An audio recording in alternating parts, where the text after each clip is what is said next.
exactly 4 in Cairo. It's now time for World of Info.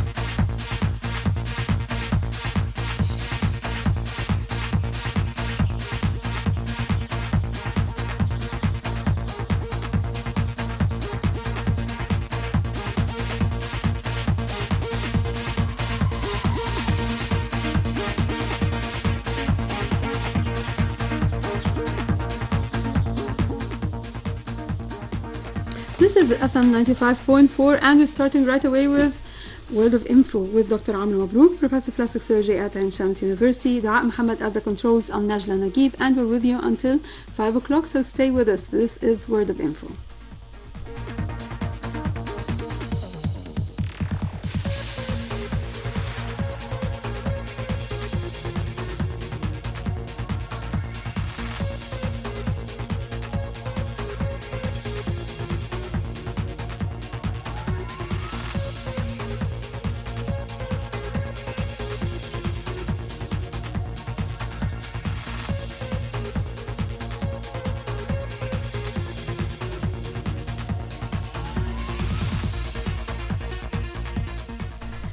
Yes, back again. This is World of Info, and we are pleased today to have with us His Excellency Ambassador Jan Tesleff, Ambassador of Sweden in Egypt, and Dr. Amr Mabrouk. Hello.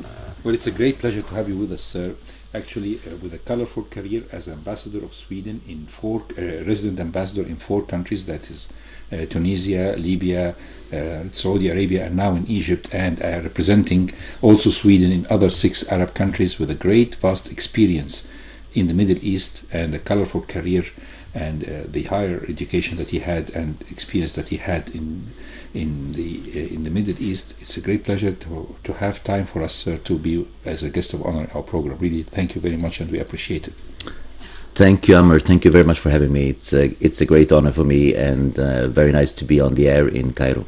And we are also would like to share the secret that His Excellency has served here in his earlier years in the diplomatic service. He had a tenure here in Egypt from 1996 or 1995 till 1999. 96 to 99. 1996 yes. to 99, and he was also a guest in other radio programs and television programs with Mrs. Sufir Trebi, the icon of the Egyptian TV, several times. And of course, now she's unfortunately deceased, but her 2 sons, one of them is our current ambassador in Greece, and the other one is a class fellow of mine and a friend of mine, Professor Ahmed Munib, Professor of Radiology. So really, it's good to have you back in Egypt. And Thank you. I know that you speak Arabic very fluently, but for practical reasons today we are speaking in English. Alhamdulillah. Alhamdulillah.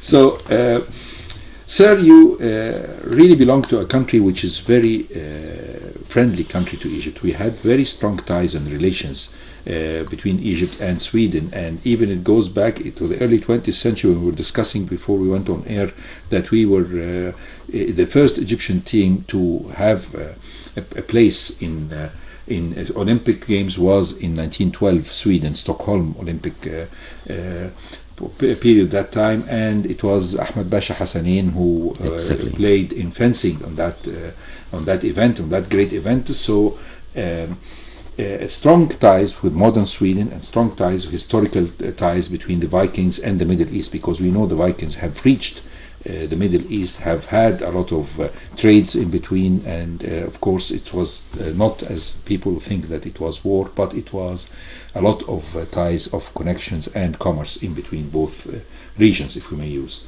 So Sweden is one of the Nordic countries, and it's known for its strong cooperation in between them.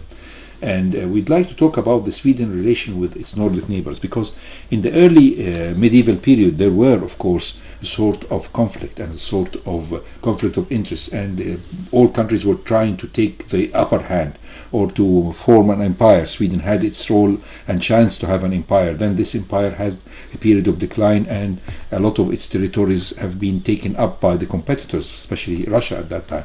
But things have changed in the 20th century and in even the late 19th century and the 20th century, and of course the 21st century, with strong bonding in between the Nordic countries, especially after the independence of the three Baltic states. So how were you able, Sweden, to have these strong relations, and how you have changed that into sort of cooperation and going also helping hand in hand with the European Union? You know, many cooperations are actually I think born out of previous conflicts and the experiences of the past. So Sweden has enjoyed 204 years of continuous peace. But if we go back to the early 19th century, actually some of the last wars that we fought were with our neighbors, with Denmark and Norway, etc. 1814. Exactly. So it's and the same thing with the Nordic cooperation, the way it looks today, was born out of our experiences and the experiences of the Nordic countries during the Second World War. As you might remember, both Denmark and Norway were occupied during that time. Finland was at war with the Soviet Union. Sweden stayed outside. But still afterwards, people said, never again. We need to build a more peaceful, more prosperous cooperation between us and the rest of Europe. So actually, the Nordic cooperation in its formal sense took its beginning in 1952. And then first we formed something called the Nordic Council. And then this developed during the 60s, and in 71 there was more of an intergovernmental body, the Nordic Council of Ministers. And of course, if you look during this period from the 50s to the 60s, this is also in parallel with the development of the European Union. In the beginning, we thought that within the Nordic group we would have a defense cooperation, we would have a free trade zone, we would have a customs union. Nothing of that really came about, but many other things came about. We had and we have a common labor market, so people could freely move and work wherever they wanted, all the way back in the 50s. We had a passport union, so you didn't need any visas to go from country to country. But unfortunately, the three Baltic countries were not involved, or they were involved in this at that time? In those days, no. Because they were part of the Soviet Union. Exactly. Now there is a much closer cooperation with the Baltic. We call it either the cooperation of the five, which are the Nordic countries, or the cooperation of the eight, including the Baltic states. So in 71 we had this intergovernmental body formed, and then you had countries like, for example, Denmark joined the what was to become the European Union. It was called the European market then. Exactly. Right? And then further on, as late as 95, Sweden and Finland joined. It was in 1994, the famous referendum in November, December, and you had the agreement. Was it tough? I mean, it was 53.5% almost, something like that? Yeah, very, very narrow margin. Actually, the approval rating among Swedes of the European Union has grown much stronger since then. But you declined the adoption of the euro. Yes, we declined it actually as late as in 2004 in the referendum also. I know that. So we are outside the monetary union, but we are very much a full-fledged member and very great supporter of the European Union. We see all the benefits of the European Union, not only in economic terms, but all the benefits of the Union as a peace project. And the same thing applied to the Nordic cooperation. It was a peace project after years of war and misery. And the European Union, of course, is that too. So it's definitely, I mean, you have just concentrated on the challenge, because in the 40s, I think it was one of the biggest challenges. Sweden was trapped in between Finland, that was suffering from the war. The Soviet Union was invading it, and the Germans were invading it, and then the trial of liberation, which was very tough. And of course, what happened in the neighboring Norway, and Norway was part of Sweden until 1905. So this was very tough. People always tried to to say Sweden was just like a trapeze player working on a extended rope and trying to maintain. But they have proved, the Swedes, that they were always with the Nordics, because they were able to support the Norway, they supported the Norwegian resistance, and they supported the Finnish resistance. Sure. And they had the courage to do that. Even so, it was not apparent at that times because there were a lot of compromises, but definitely it's written in history books, and I think always history will be very fair in this period. So we have another problem, because in the last several years the world, and particularly Europe, has witnessed one of the world's worst refugee crises, and a lot of immigrants have found their ways to Sweden. And as we were talking outside off air, Sweden was having the same problem. In 1850 there was a very big economic crisis, and the Swedes were escaping from Sweden, trying to immigrate to the New World, that's the United States of America. And every year for almost 50 years or even 60 years, the Swedes were losing 1% of the population every year, which is heroic, that even the amount of the Swedes living in Chicago are more than the people who are living in Gothenburg, the second largest city at that time. It's true. And still at this time. So Sweden was a kind country to immigrants, and they trying to find a balance and to try to find refuge to these people. So that now they are forming almost 20% of the population. If you consider the 15% of the immigrants, purely immigrants' families, and 5% which are the sons or children of two immigrant parents. How was Sweden able to tackle this very sensitive problem? Amr, I think that we first of all, we must remember that today we see a very modern, prosperous country, developed in many aspects, economically, socially, etc. But this prosperity and this development is recent. As you said, people emigrated for economic reasons 100 years ago. We're also a small country. We are 10 million people. Yes.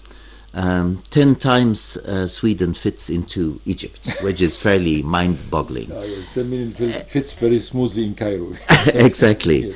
Yes. And we've always, because of our small size, we always felt, be it in trade terms, in political terms, in other terms, that we cannot close in on ourselves. We are too small to manage on our own. We are only, in the Nordic countries, as we talked about a minute ago, is 0.13% of the world's population.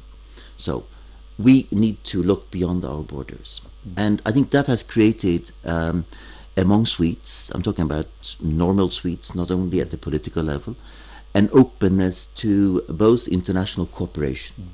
We have one of the biggest cooperation programs. We give more than 1% of our GDP every year in foreign assistance, etc. But also to open up for those who are fleeing,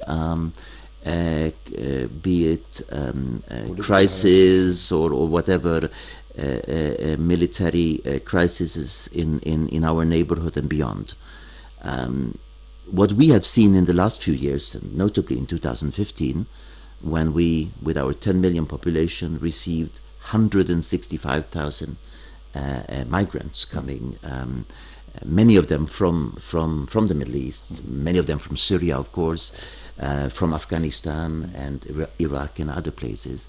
That was maybe an exceptional year, but we have received people from abroad over decades, the last 50 years.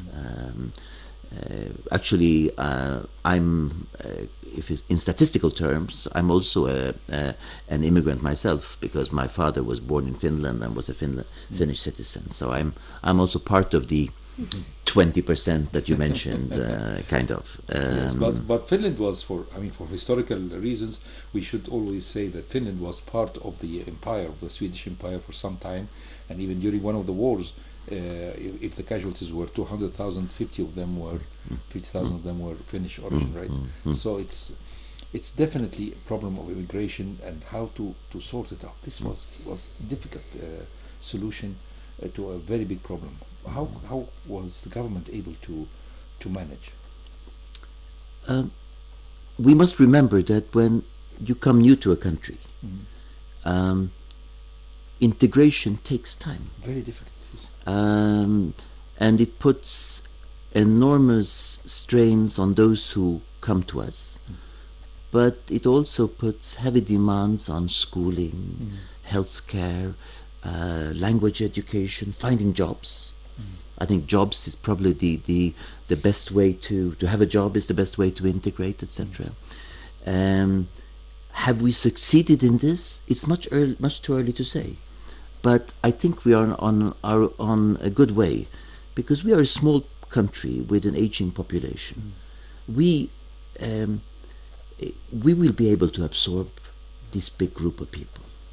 Of course, I hope for many of their sakes that they will one day also be able to return to their home countries in peace and where they can build up their lives again. Yes, of course. Some will not.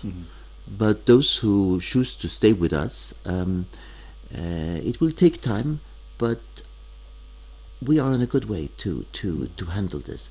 But 2015 was very tough. We opened up schools, we opened up sports centers so people would get shelter. 10,000 people in one day arrived.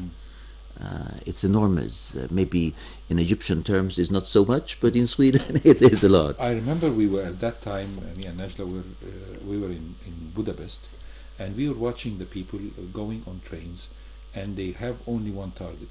In the beginning they were targeting to Germany, and then we found out when we discussed even some of the people on the trains, they were saying they were aiming to Sweden. They considered Sweden as the social welfare state, the heaven on earth. And I believe this was a very tough exam for your country, and that's why when you give a mention to 2015, it rang a bell, because I was an eyewitness of how many people were aiming directly to cross all Europe to reach the safe haven, right? But we must not see migrants as a problem. I think that it's we always discuss it as if it was a problem. Of course, it's a problem, or it's problems that make people run away. That's the source of migration. But it's also a great asset. A lot of talented people who might be able to realize their dreams in another country. So, of course, problems cause migration, but it also leads to opportunities. That's a very nice sentence that we want to discuss after the break, maybe. Yes, sure. And we'll get back to you, and you can call us at 2578-9407. And today we have His Excellency Ambassador John Thesleff, Ambassador of Sweden in Egypt. Well, there's no better day to listen to ABBA than today. That's true. Definitely one of the most important products of Sweden that is kept alive every day, and I think Mamma Mia, the movie, has made a lot of resurrection, right, of the whole myth.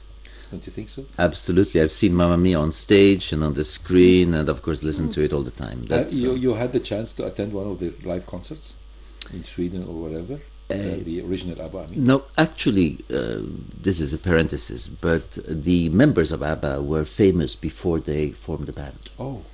And so I knew them very well individually. And then they got engaged to one another. Yes. And they formed this band. So I've seen them on stage, but not as the band ABBA, but separately, when they were solo artists.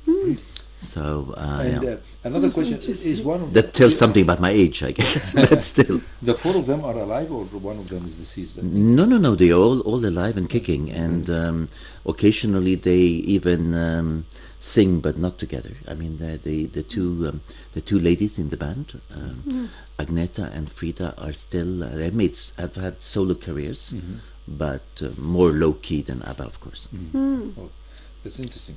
So this will bring us the next question to somebody who is more famous than the ABBA, and for anyone who has read a page of history will have to remember the name of Dag Hammarskjöld, the United Nations Secretary, the man who has seen it all, the man who really helped to form the United Nations of today, and should he have been alive for more years, definitely the face of the world would have changed to the better. The man was a great diplomat, a man who helped in giving a strong role of the United Nations, who understood quite well that the United Nations, if it has the strong power or the strong R to make peace, it will make a difference. And I believe he has made a lot of enemies, and maybe among politicians, but among the world and the world of today, we look at him as a great man. And he acts as a role model in the history of the world. How do Swedes of today look at him? I mean, such a great gentleman by the name of Dag Hammarskjöld. You know, I think that the legacy very much lives on through the issues. Because in many ways, the things that he put high on the agenda, that he fought for, are still high on the agenda. At the same time, you know, he was the second Secretary General of the UN, so it was early in the UN history, and there were many firsts. He was very much engaged when it came to decolonization issues. So, of course, a great hero in many African countries. He was also someone who was very true to the charter of the UN, the spirit of the UN charter. That was something that he also held very high. He really believed in it very much. And he believed in it very much, and he developed and actually dispatched the first peacekeeping mission. And actually, there's an Egyptian connection to that, as you know, in 1956, the Suez Crisis, and the first mission of peacekeepers that arrived here, United Nations mission. That's why we have a very big soft spot towards Dag Hammarskjöld as Egyptians, and everybody remembers his role in 1956 with the dignified end of this conflict. And actually, those issues have become more and more important. We talk today very much about, of course, peacekeeping, but also peace building. Yes. We talk about issues like women, peace, and security. All these things that were high on the agenda at an early stage. He was a man of vision. Definitely. He was a man of vision, a very modern man, and I think that's how he is remembered. And as we all know, Egypt has also had its Secretary General, Boutros Ghali, and we have had ours. Both were great men who transformed the UN and who put their mark in history. Definitely, we look to him with great respect, and we admire his work and the work of the country that he came from. The next question deals really with something that I believe that Sweden has given a lot to the world, and as a great example, she has been a great advocate of environmental protection and has become one of the most sustainable countries in the world. How was that achieved, and how Sweden can help this part of the world in doing this? Because nothing better than you, because nobody better than you in that, because you have served in the Middle East for many years, and you know, of course, what are the pitfalls in the environment, and we try to save it together. Can we cooperate in the side of environmental protection? Absolutely, we can.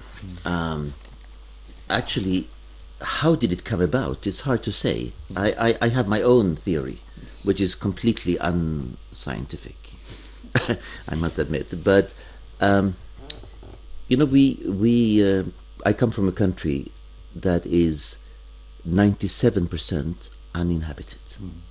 People live on 3% of the surface of Sweden. It's like our country, right? Well, a little bit, even less than that. So 10 million people on a very big surface. What does that mean? That means that nature is near to everyone, basically. And I saw some statistics that said that 80% of all Swedes live within 5,000 meters of a national park. So, just to give you an example, when you go to Stockholm, you will see that it's a city built on water. There are 96,000 lakes Yes. in my country. There might be camels in many countries in the Middle East, but we have 400,000 moose, Oh, for example. So nature is very close to us and very dear to us, and there's a special relationship between Swedes and nature. And so they receive it as an education of protection during their school years, right? yes, and I think that as nature is so present, it's also something precious. It's something that It's very fragile. it's not something that exists somewhere else. It exists in your very neighborhood, and that has helped us, even at political level, to make people accept, adopt ways of doing things that are environmentally friendly. We, for example, set a very ambitious goal when it comes to in 2030 to have fossil-free communications, for example, in Sweden. We've gone from a reliance on oil, which was 80% in the 70s, to 20% today. I mean, So- this is very important because you went to nuclear energy at that time because this was the only source of energy at that time, and you had a big debate in Sweden in the 90s, and people were not accepting very much the nuclear reactors, which were really state of art in protecting the environment and producing a lot of good energy. And then in the early 2000s, I found out through statistics and evaluations that the Swedes now are accepting the atomic energy, which once they were skeptical about, and they are trying to promote it and at the same time invest in the renewable energy. So how are you putting this in collaboration and integration? I mean, to these two arms, the renewable energy and the nuclear energy. You know, the nuclear energy got more and more accepted, but our policy has always been not to ban the use of this or that, but rather to promote maybe more friendly alternatives, so that in the end, be it renewables, will win in the end. So we still have nuclear power, Two but big plants, right? exactly. But the state support for nuclear power has been withdrawn. So of course, one could build another nuclear plant, but it wouldn't get state support, and then it won't be built. It would be very damn expensive for So the private sector even. 52% of our energy comes from renewables today. We are, of course, lucky in the sense that we have a lot of hydropower. We don't have as much solar power as you have, of course, even though I have solar panels on the roof of the Swedish embassy in Cairo. Yes, it's one of the very beautiful modern buildings. We have to tell our listeners Exactly. that it's a very modern built campus. So we are a green embassy in that sense, very much. We have now started growing also our vegetables, some ecological vegetables That's by the lovely. Nile, and we are trying to set an example. But I would like to, can I make a historic reference also? We all talk about the Paris climate deal and the Kyoto Protocol and all these things. But many people forget that the first environmental conference was actually held in Stockholm yes. in 1972 already. Yes. So that's where this, let's say, series of meeting and processes that has led up to the global awareness somehow started when the UN conference was held in Stockholm. That's a very good thing to end this part of our program, which is the environment, how to stay environmental friendly. And after that, we'll ask you the favorite question is, how can Sweden help Egypt in the environmental protection programs? So back again, World of Info, and you can call us at 257-89407 with His Excellency. So back again, World of Info, and we're having His Excellency Ambassador Jan Tesleff, Ambassador of Sweden in Egypt. So we're talking about how can Sweden help Egypt and the world in this area of environmental protection. I know you're very experienced in this field. I think there are endless opportunities, and we're actually already exploring some of them. I can just mention a few. Please. I think we have to take as the point of departure that whatever nature gives us, be it air, be it water, be it something else, sooner or later will be precious and rare. So we have to look after it. Where do you find the expertise in Sweden? I think you find expertise in Sweden in water technologies, in water-saving devices, for example. You find it in energy-efficient buildings. You find it in transforming waste to energy. Just a funny fact maybe about Sweden is that we even import waste. Yes, I was just going to ask you this. 2.7 million tons from abroad that we import to be able to run our buses and our trucks. And actually I met some Egyptian friends the other day, and they were stunned by this fact that we buy waste from other countries. But that's just unfortunately, you cannot buy from the Middle East. You have to buy from neighboring countries because it's going to be expensive to go all the way, right? No, but we could share the technology. I think that's the most important thing. Yes, and I believe that this is very, very vital. We could share the experiences, and we might talk about that later, but also when it comes to education and training, I think there are great opportunities when it comes to environmental sciences and this kind of techniques. And we have companies, of course. We have companies that offer techniques and possibilities in solid waste handling, in energy efficiency, and in different green tech solutions. That's lovely, because besides being Sweden a pioneer in the environment, Sweden is considered to be one of the great pioneer countries in the field of women empowerment. Because looking at women, for example, in a huge superpower like the US of A, they didn't have the right to vote until the early 20th century, or even the first 1/3 of the 20th century. While Sweden had a great respect to women's role in the society, and it was very strong in women empowerment. And I believe, for example, something that most of our Egyptians know is that the law of the inheritance, for example, of the throne. I know, of course, it's nominal. The role of the king is somebody to not to rule, but not to govern, but to rule. Yet it was not given to the son, but it was given to the firstborn, whatever this firstborn is, a daughter or a son. And so the son was removed from the title of the heir to the throne, and it was given to his elder sister, Princess Victoria. So when we talk about that, although it's nominal, yet it is also a fact in all the government issues, in all the representatives of the government, in the ambassadors. We had here 2 Egyptian ambassadors in a row who were very good and potent ladies who worked before you arrived here in Cairo. So tell us about women empowerment in Sweden, please. It's a very important issue for us, but we must also remember that things have gone fast, but women were allowed to vote in 1921. But on the other hand, all men were allowed to vote in 1909. So also for men, it is a fairly recent phenomenon. Yes. So just to put it in an historic perspective, I think that the Swedish experience is very much linked to how we have built our welfare society.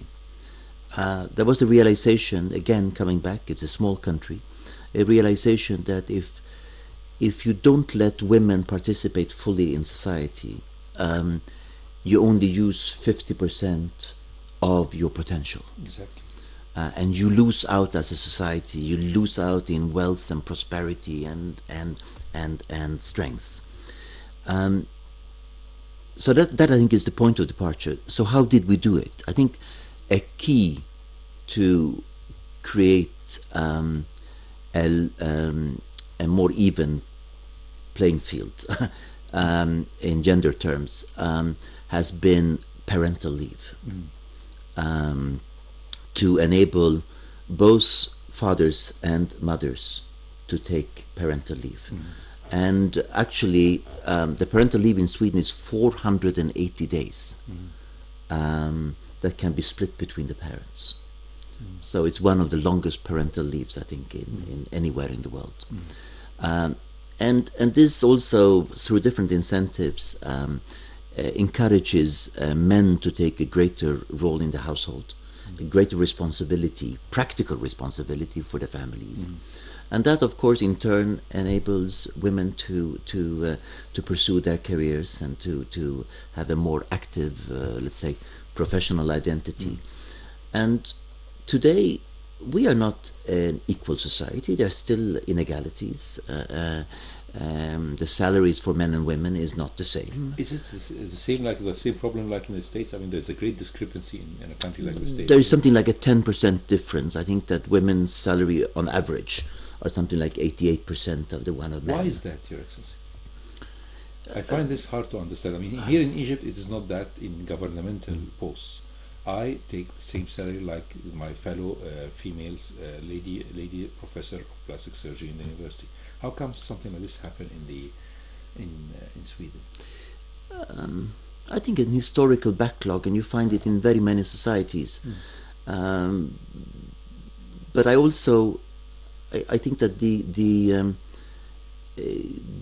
big reason maybe is that before all these measures were implemented that I just mentioned, of course, career-wise, many women were slowed down in their career. Now they are given more opportunities to keep up the speed with their male colleagues, so to say. And this made them also lag behind when it comes to the salary structure. But we are getting there. I mean, but of course, 88% is very good because in countries as big as the United States, as a superpower, you can find a discrepancy up to 30% or 40%, which is huge. In CEOs, for the same jobs? Yes, in CEO jobs, which is one of the biggest paying jobs. I was reading an article about that, in comparing two CEOs in same category companies, and it was found that the ladies were paid 30% less. But if you look, for example, at our parliament, almost 50-50. I think 46% women, 54% men, but still close. We are pursuing a feminist foreign policy in Sweden, the only country in the world that has introduced such a thing in their foreign service and their foreign policy. And that means that we see how we act politically, how we act in different fora, bilateral, multilateral. We see it through a gender lens, and we should always look at what is the reality for women in different situations. What are the rights for women and men? How are women represented, and how are resources allocated? Are they allocated in an equal way between men and women?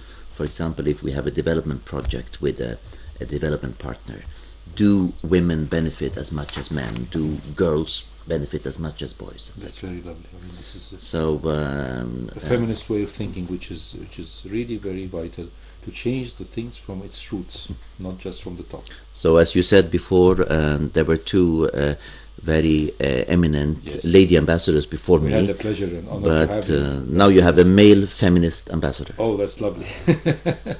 And definitely we really appreciate that, because we feel honored to have you with us, Your Excellency.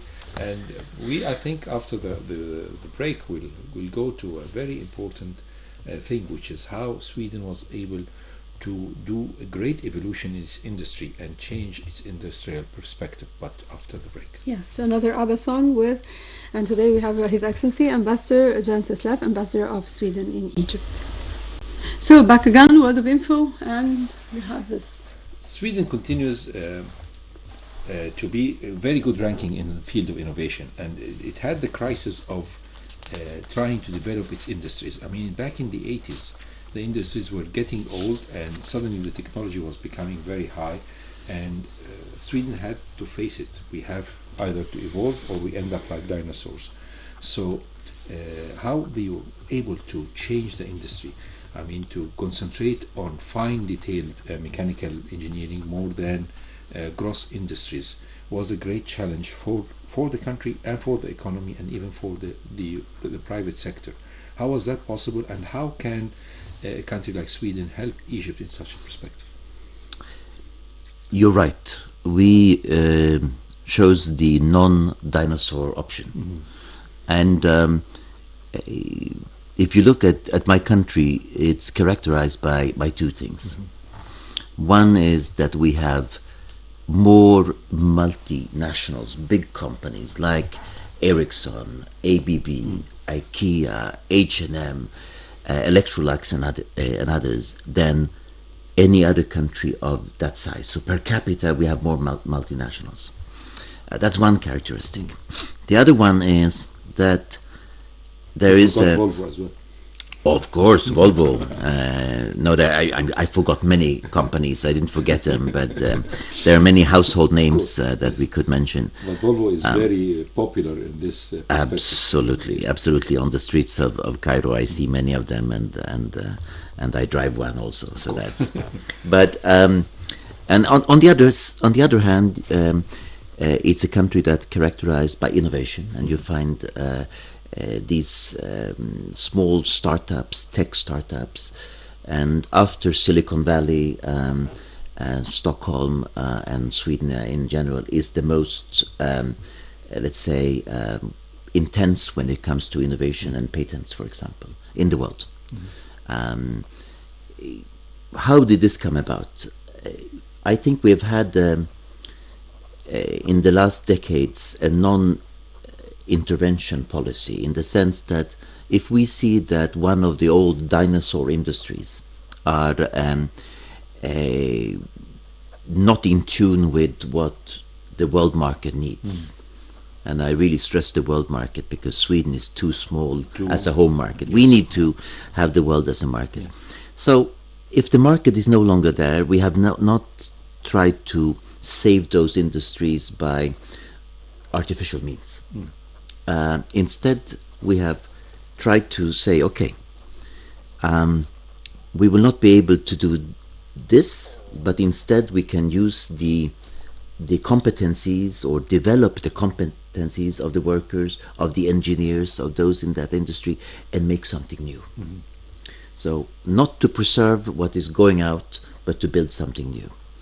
And that has proven very successful. To redirect the industry in another way, or a path that will be as much as possible saving the jobs and maintaining the lifeline of this factory. Exactly, exactly. And this, of course, has been tough sometimes, because the message to people who have a job and they suddenly get the message that this industry will have to close. But then we have sent a very strong message. Yes, this industry might go out of business, but we will take your competencies into account, and we'll see how we can build something new where you will find a future to fit in, more sustainable than before. So you have the giant companies and you have the small startups. And actually at the Rise Up Summit here in Cairo in December, which is the big innovative event at the Greek campus in Cairo, we had several Swedish participants together with their Egyptian counterparts leading workshops talking about innovation. And we've had a number of exchanges. We have something called Young Leaders Visitors Program, where we bring, among others, Egyptians to Sweden from all over the world, by the way, people. But 20% of those last year who went on this program worldwide were Egyptians. Oh, that's very interesting. Which is not bad. And we arrange exchange trips to Sweden. We had one in September. We'll have more this year. We've made seminars on design, innovation, entrepreneurship. We try to encourage women entrepreneurs again. So there's this spirit of entrepreneurship, of calculated risk-taking, if I may put it that way, that has proven very successful. In the same perspective is education, because I know that Sweden is one of the largest countries in the place of tertiary education. A lot of Swedish citizens have received higher degrees than university degrees, whether this was MAs or even PhDs. So this makes it one of the most highly educated, competent populations in the world. How was that possible in such a big welfare state, because the welfare state necessitates that you spend a lot of money on taking care of the health and the future of the old generation. So how were you able to squeeze in education to even higher level than the compulsory one? I think there was an early realization that we should make the most out of our natural resources. What are they? Iron ore is our oil or our gas, if you put it that way. Paper, timber, wood, etc. And then the natural resource that we share with Egypt, human beings, and that's the human capital. And to build a knowledge-based economy was something we realized very early on, that this is the way we had to go. And that also means that 3.4% of our GDP goes into research and development. That also means that there is a marriage, if I might put it that way, between academia, government, and enterprise when it comes to research.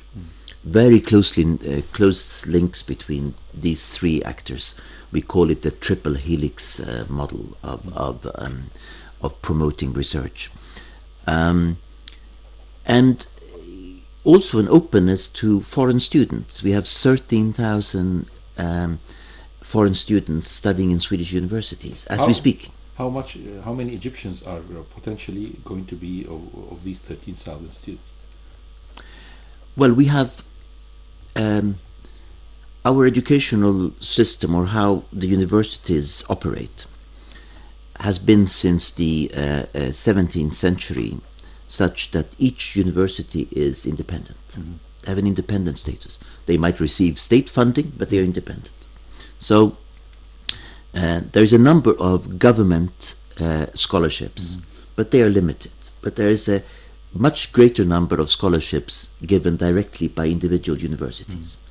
So when we see Egyptians applying, and we see many of them applying actually, they apply directly to the university with their academic merits, of course. Yes, of course. And then they can apply, and they do apply for scholarships. How many of the 13,000 Egyptians? I can't tell you. Of course not. I mean, we're not talking about number. We're talking about the chances. It's an open chance. Yeah, right? sure. This is the question. I'm not just asking about statistics. I'm asking about Egyptians have chance, if they have enough academic merits, they will be integrated, right? And absolutely. And we also try to take care of those who have studied. Once they come back to Egypt after finishing their degree, we have an alumni network. Lovely, yes. And actually, in just a few days' time, they will gather for their annual gathering at my home in Cairo. And we'll have a whole day of festivities, some talks, some round tables, some nice food, and trying to keep the contact with these Egyptian ambassadors for Sweden. Exactly, which is really very kind and very admired. Sir, time is running, but you have to give us a promise. You have to come back to us, please, if you may kindly accept our invitation for further talk about Sweden. That would be really a great chance and a great honor. It would be fantastic to be back anytime, Amr. I'll be back in your studio and talk more and listen to your interesting questions. Thank you. That's a very valuable promise from His Excellency Ambassador Jan Tesleff, the ambassador of Sweden in Cairo, who honored us with his visit and becoming a great guest of honor in our program. Thank you very much, sir. Thank you. And by this we come to the end of World of Info. With us today was His Excellency Ambassador Jan Tesleff, Ambassador of Sweden in Egypt, Dr. Amr Mabrouk, Professor of Plastic Surgery at Ain Shams University. Dua Muhammad was at the controls, and Najla Naguib. See you next Thursday, same time, same station, FM 95.4.